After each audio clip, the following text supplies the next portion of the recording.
Hi friends, நாங்கள் சரண்யா. மத்தியானம் சாப்பாடுலாம் சாப்பிட்டாச்சு. என்ன சாப்பாடு சாப்பிட்டோன்னா, அது நான் எடுத்தேன், அது ஷார்ட்ஸில் அப்லோட் ஆகிற மாதிரி இருக்குது. அதனால் நான் வீடியோவாக எடுத்து போட முடியல. சாம்பார் சாதம் தான். அது எவ்வளோ தெரியுமா? 89 ரூபா. அது சாதத்துக்கா இல்லை டப்பாவுக்கான்னு தெரியல, ஆனால் விலை அவ்வளோ. ஒரு நேர சாப்பாடு 89 ரூபா ஹோட்டலில் தான்.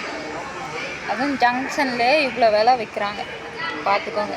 அதுவும் சாம்பார் சாதம் ஃப்ரெண்ட்ஸ், எவ்வளோ ரேட்டு கூடி இருக்குன்னு பாருங்கள். அதை நாங்கள் சாப்பிட்டாச்சு.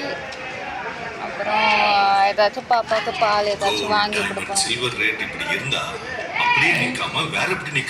யாரும் ஹெல்ப்பும் பண்ணலை. சரி, நானே என்னால், ஏன் ரோட்டில் வாழ்கிறவங்களாம் வாழலையா? அவங்களாம் மனுஷங்க இல்லையா? வீட்டில் தான் வாழ முடியுமா என்ன? ரோட்லேயே வாழ்ந்து காட்டுறாங்க. நம்ம கையிலேயே நம்ம உழைப்பு இருக்கு. நீங்களாம் பார்க்குறீங்க, நீங்களாம் சப்போர்ட் பண்ணுறீங்க, அது போதும் ஃப்ரெண்ட்ஸ். நான் ரோட்லேயே வாழ்ந்து காட்டுறேன். பார்க்கட்டும், எல்லாரும் பார்க்கட்டும், என் சொந்த பந்தம் எல்லாம் பார்க்கட்டும். அப்படின்னாச்சும் கூப்பிடுவாங்களான்னு நான் பார்க்குறேன்.